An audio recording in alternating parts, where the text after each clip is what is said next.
السلام علیکم ناظرین، آپ دیکھ رہے ہیں صاحبزادہ ذیشان صدیق یوٹیوب اور فیس بک چینل۔ اگر آپ کو ہماری ویڈیوز اچھی لگیں ہیں تو آپ انہیں لائک کریں، سبسکرائب کریں اینڈ شیئر کریں۔ ناظرین، ڈیل ہو چکی ہے، جسے کہتے ہیں ڈیل ڈن ہے۔ نواز شریف صاحب آ نہیں رہے، ان کو لایا جا رہا ہے۔ وہ آپ کے اگلے وزیر اعظم ہیں۔ انہوں نے اپنے سارے کیسز کو معاف کروا لیا ہے۔ یہ کس طرح سے معاف ہوا، یہ سمجھ سے باہر ہے۔ ایک مجرم جس کو سپریم کورٹ آف پاکستان نے مجرم ڈکلیئر کر دیا، وہ اس کے کیسز کیسے معاف ہو رہے ہیں؟ ان کو تا حیات نااہل کر دیا گیا تھا۔ اب سننے میں آ رہا ہے کہ وہ آئیں گے تو ان کی نااہلی کو بھی ختم کر دیا جائے گا۔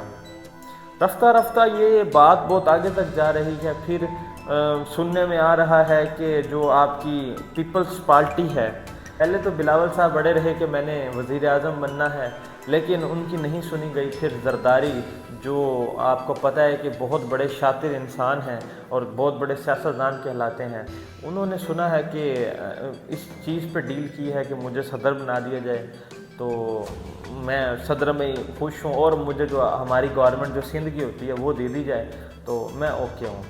سننے میں آ رہا ہے کہ یہ ڈیل ڈن ہو چکی ہے۔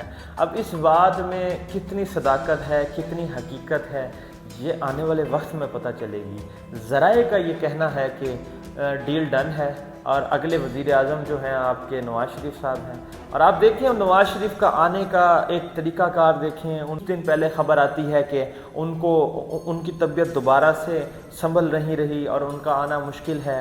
یہ ایک بہت بڑی سازش ہے، اس لیے انہوں نے پیشنٹ ڈکلیئر کیا نواز شریف کو کہ جب وہ پاکستان آئیں تو ان پر دوبارہ سے گہرا تنگ نہ ہو، کوئی کیس ان پر نہ کھلے، کیونکہ وہ تو آپ کو پتہ ہے وہ تو کہیں گے جی میں تو پیشنٹ ہوں، میرے تو یہ مسائل ہیں، میرے پلیٹلیٹس زیادہ ہیں، مجھے بلڈ پریشر کا ایشو ہے، مجھے شوگر کا ایشو ہے، تاکہ مجھ پہ کیسز نہ کھل سکیں۔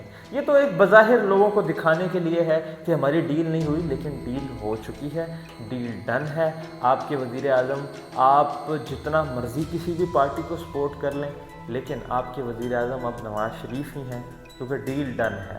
خیر، دیکھتے ہیں اگلے وقت میں آنے والے دنوں میں کیا ہوتا ہے، اور الیکشن کب ہوتے ہیں اور کون کامیاب ہوتا ہے۔ لیکن ذرائع کے مطابق بات یہ ہے کہ شہباز شریف صاحب اس بات پر بالکل متفق نہیں ہیں، وہ خوش نہیں ہیں، کیونکہ وہ دوبارہ سے امیدوار تھے وزیر اعظم پاکستان کے، لیکن اب بڑے بھائی آ گئے ہیں تو وزیر اعظم تو وہی بنیں گے۔ اور اس کے علاوہ مولانا فضل الرحمان صاحب نے بڑی کھپ ڈالی ہوئی ہے، بڑی ٹینشن دی ہوئی ہے انہوں نے ہمارے ریاست کو کہ بھائی مجھے کچھ نہیں ملے گا تو میں پھر وہی 20 سے 30 ہزار اسٹوڈنٹس کو لے کے پھر اسلام آباد کی طرف مارچ کروں گا، پھر دھرنا دوں گا۔ یعنی کہ ان کو دینا ضروری ہے، کیونکہ وہ اتنا عرصہ کشمیر کمیٹی کے چیئرمین رہے، انہوں نے انتہا کی کرپشن کی، بڑا کچھ کھایا پیا، اب پھر ان کو موقع نہیں ملے گا، تو انہوں نے کہا ہے کہ مجھے بھی کچھ دیا جائے۔ اب یہی ڈیلز جو ہیں وہ چل رہی ہیں ان کے ساتھ بھی۔